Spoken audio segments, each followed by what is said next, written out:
Hello, today we are going to learn about the sine and the cosine functions.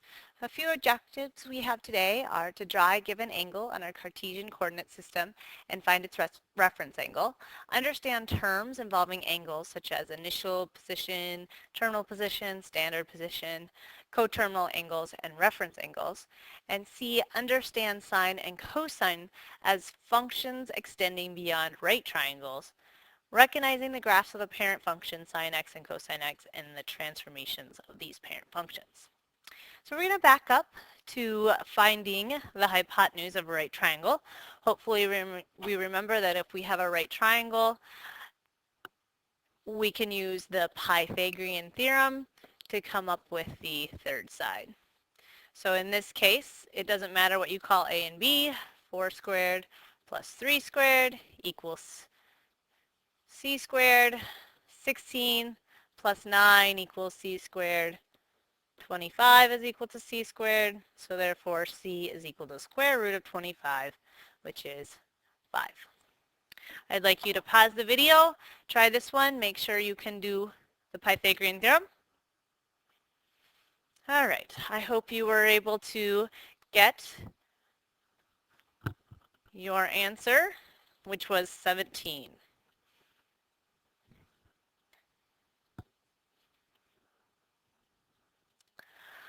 All right, we're going to look at sine and cosine functions for degrees between 0 and 360. Some of us may remember SOHCAHTOA. We're going to concentrate on the SOHCA today. So sine is the opposite leg over the hypotenuse, and cosine is the adjacent leg over the hypotenuse. All right, so if we were just to ask what is sine of A, we write down sine of A. Please make sure you're always putting a letter or a variable after you write sin. All right.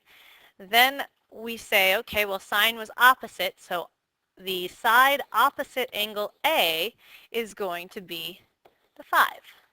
So we're going to write 5 over, and the hypotenuse is the 13. And so my answer is just 5/13. I do nothing with that. That is simply my answer. If I have cosine, again, make sure you write COSA, don't forget the A. Cosine now deals with my adjacent side, so the side right next to A is the 12 over your hypotenuse, which again is still 13. All right, now we're going to take them from the right triangles and we're going to stick them in our coordinate plane. So I'm going to take this triangle here. I'm going to drop down the hypotenuse and make it a right angle. Then I know from here to here is x, and from here to here is y. And so that's why this point right here is the point xy. So now if I were asked you to find cosine of this angle right here, you would take the x, because that's adjacent to it, over the hypotenuse, which is r. Similarly, if you're looking to find y, or sine theta, you take the opposite angle, opposite side from the angle, so you have y over your radius, or your hypotenuse, which is r. A lot of times you just have to remember that anytime we're talking about cosine, we want you to think x. Anytime we're talking about sine, we want you to think y. All right, so from yesterday, we talked about angles and finding the reference angles. So let's see if we can find a connection. If I draw a 147-degree angle, that'll put me in the second quadrant. And I am more interested in my reference angle. So that is my reference angle. And I want to figure out what that measures. So all I have to do is realize that if I were to go all the way across, that would be 180 degrees. And so if I take 147 away from 180, I am left with 33 degrees. So that is my reference angle. So now I want us to go to our calculators and check some things out.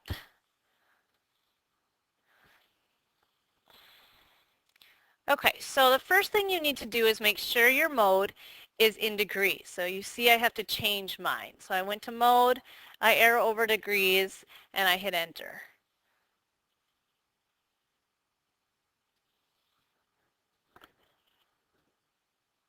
Okay, now I'm going to check out what cosine of 147 is. So cosine of 147, hit enter, and I get that as negative 8.83. We're going to round up to 9. And I'm going to stick cosine of 33 while I'm here with my calculator and hit enter. And notice I get the same decimal, I just get positive instead. So let's record that information. Negative 0.84. I gotta look back. Oh, 83. 839. And so cosine 33 was positive 839. If I do a similar thing with sine, so I do sine of 147 and I hit enter, and I do sine of 33 and hit enter, notice this is the exact same answer. It's not even off by a negative like cosine was. So record those, 0.545. So how do these compare? Cosine switches signs, but sine stays the same. Okay, well let's try an angle in the third quadrant. So 195 would put me a little bit over 180. And so my reference angle right here would be 195 minus 180, which is 15. 15 degrees. Okay, so now if I go and check, and I'm going to let you, what is cosine of 195? So cosine,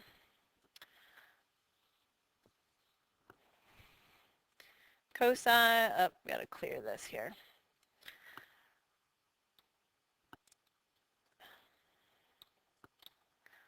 Cosine of 195 versus cosine of 15. Again, this one, cosine switch signs. So let's check what sine does. Sine of 195 versus sine of 15. This one switches signs. So let's put this information down so that we have it in our notes.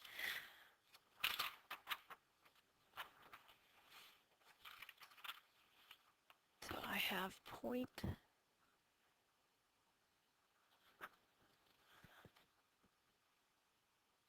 Okay, so you can see I get those numbers in there, and then how do these compare? Both the sine and the cosine change signs. All right, one more quadrant to investigate. Let's look at our fourth quadrant angle, which is 305 degrees. 305 is going to leave me with the reference angle. So I take 350, or 360, subtract 305, and my reference angle is 55 degrees. All right, so now let's go figure out what cosine of 305, sine of 305, all of those answers are.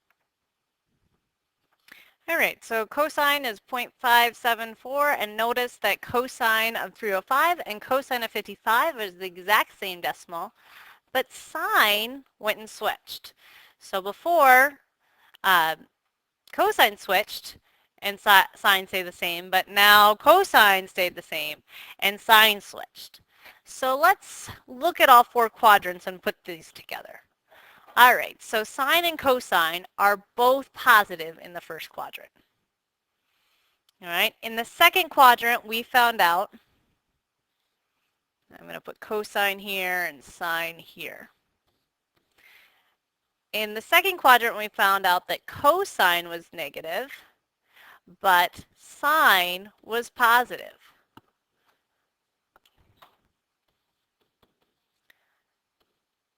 In the third quadrant, we found out that both of those were negative.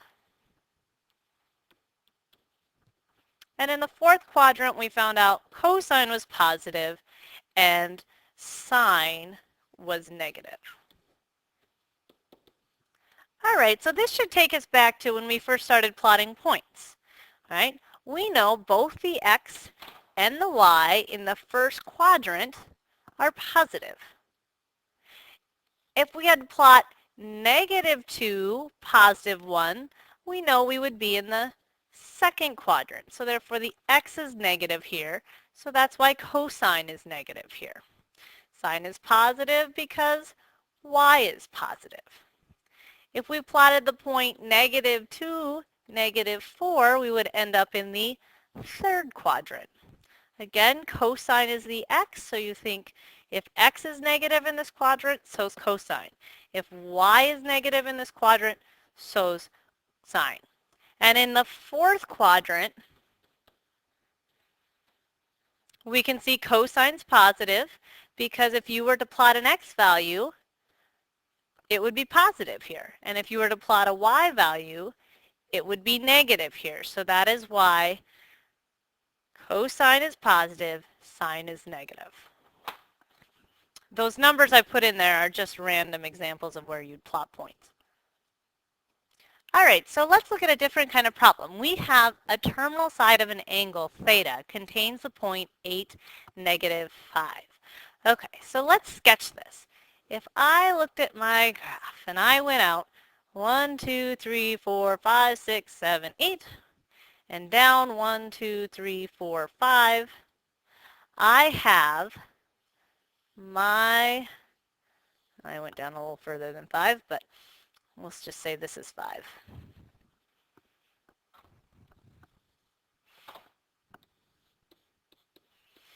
All right, so this point is +8, -5. Please make sure you're always drawing your triangle with your right angle to the axis, and so your hypotenuse is always coming from the origin.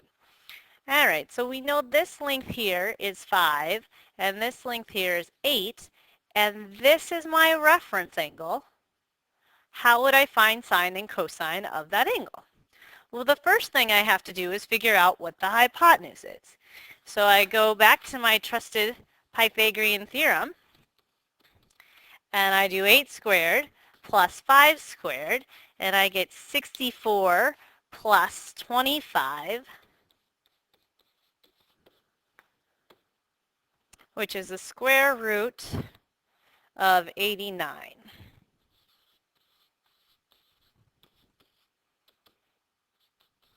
Okay, so I found that. And now I'm asked to find, well, what's sine of theta? And what's cosine of theta? All right, sine is opposite, so this side, over hypotenuse. I should have put square root here. And so it's going to be 5 over the square root of 89, but because we know we're in the fourth quadrant, we know that sine is negative. Now, some of you might take care of this just by making this sign here, this side length negative, which I'm okay with. I just have a hard time writing negative next to a triangle side length because you can't have negative length. But if that helps you get the right sign, I encourage you to do that. All right, and cosine is going to be adjacent over hypotenuse, so I have 8 over the square root of 89. All right, I would like you to pause the video and try one on your own. All right, welcome back. I hope you were able to find out that your hypotenuse was the square root of 58 And sine is 7 over the square root of 58, and cosine is negative 3 over the square root of 58. You're in the second quadrant, so therefore sine is positive, cosine is negative.